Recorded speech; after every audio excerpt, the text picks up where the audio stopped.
একটি কাজ ৬ জন লোক ১৮ দিনে করতে পারে। সেই কাজটা ৯ জন লোক কত দিনে করবে? ৯ দুগুণে ১৮, ৬ দুগুণে ১২। এই অঙ্কগুলো ছোটবেলায় আমরা কিভাবে শিখেছিলাম? ত্রৈরাশিক বা ঐকিক নিয়মে শিখেছিলাম। ৬ জন লোক ১৮ দিনে একটা কাজ করে, সেই কাজটা ৯ জন লোক কত দিনে করবে? আগে ৬ জন লোক কাজ করছিল, এখন ৯ জন লোক কাজ করছে। লোক তাহলে বেড়ে গেছে। লোক বেড়ে গেছে মানে কি? কম সময়ে কাজটা শেষ হয়ে যাবে। তাহলে লোক বাড়িয়ে দিলাম, সময় কম লাগছে। একটা বাড়ছে, একটা কমছে। এটা কি সম্পর্ক? ব্যস্ত সম্পর্ক।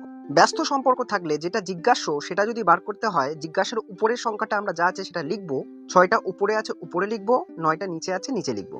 যদি সরল সমানুপাত হতো, সরল সম্পর্ক হতো, তাহলে 9/6 করতাম। 9টাকে উপরে লিখতাম, 6টাকে নিচে লিখতাম। সেই কেটে দেখো, ৯ দুগুণে ১৮, ৬ দুগুণে ১২। কতদিন সময় লাগছে? ১২ দিন সময় লাগছে। ঐকিক নিয়মে করলে কিভাবে করবে? ৬ জন লোক একটা কাজ করছিল ১৮ দিনে। একজন লোক যদি কাজ করে, এখানে অনেকটা সময় লাগবে, কারণ লোকটা কি কম হয়ে গেছে।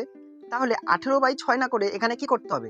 যেহেতু অনেকটা সময় লাগবে, তাহলে ১৮ ইন্টু ৬ গুণ করতে হবে। মানে একজন লোক যদি কাজ করে, তাহলে ১৮ ইন্টু ৬ এতদিন সময় লাগবে। আবার যদি লোক বাড়িয়ে ৯ জন করে দিই, তাহলে সময়টা কম লাগবে। ১৮ ইন্টু ৬/৯ কিন্তু এখানে করতে হবে। সরল সমানুপাতে আমরা যেরকম ভাবে করে থাকি, প্রথমে ১ বার করার জন্য আমরা কি করি? ভাগ করি। তারপরের সংখ্যাটা এখানে যেটা থাকে কি করি? গুণ করি। কিন্তু ব্যস্ত সমানুপাত থাকলে প্রথমে আমাদের গুণ করতে হবে, তারপরে আমাদের ভাগ করতে হবে, উল্টোটা করতে হবে। সেই কাটলে দেখো, ৯ দুগুণে ১৮, ৬ দুগুণে ১২, ১২ দিন হচ্ছে। কিন্তু কম্পিটিটিভ পরীক্ষায় এই নিয়মগুলো যদি করি, অনেকটা সময় লেগে যাবে। আমরা কোন নিয়মটা করব? এই নিয়মে করব। এই সমীকরণটাকে কিভাবে তৈরি করলাম দেখো, লোক সংখ্যার সাথে সময় কি দেখলাম? ব্যস্ত সম্পর্ক। একটা বাড়িয়ে দিলে আর একটা কম সময় লাগছে।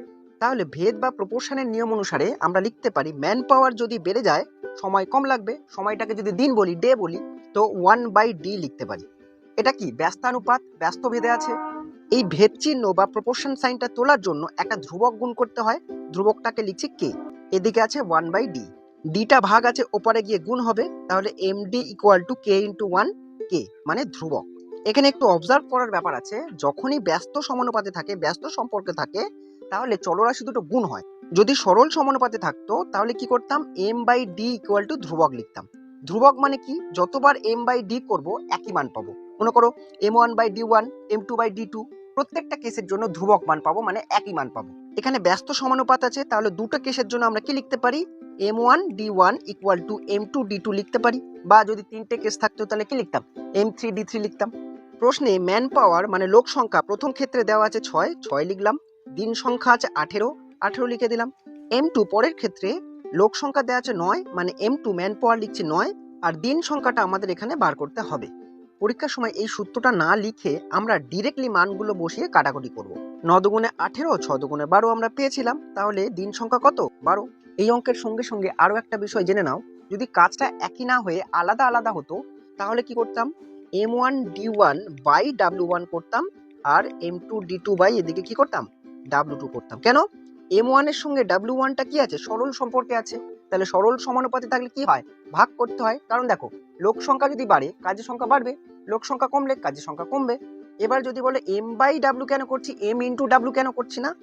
m মানে কি? Man power. লোক সংখ্যা বাড়লে কাজ বেশি হবে, লোক সংখ্যা কমলে কাজ কম হবে। এটা কি? সরল সমানুপাত। তাই 1/w না লিখে ডিরেক্টলি w লিখছি। ভেদ চিহ্নটা তোলার জন্য আমরা একটা ধ্রুবক গুণ করছি। এদিকে w আছে, wটা গুণ আছে, এদিকে আসলে কি হবে? ভাগ হবে। m/w = কি? কনস্ট্যান্ট। কনস্ট্যান্ট বা ধ্রুবক বলতে কি? m আর w দিয়ে যদি কোনো অঙ্ক আসে, সেখানে ডিরেক্টলি আমরা করব m/w। প্রতি ক্ষেত্রে m/w একই হবে। প্রথম ক্ষেত্রে যদি হয় m1/w1, দ্বিতীয় ক্ষেত্রে কি হবে? m2/w2 হবে, এবং এই মানটা একই হবে।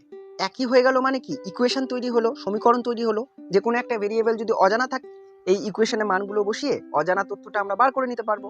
আশা করছি অঙ্কের পাশাপাশি একটু হলেও কনসেপ্টটা ক্লিয়ার করতে পেরেছি। যদি বুঝতে না পারো, কমেন্টে জানিও, আমি সমাধান করার চেষ্টা করব।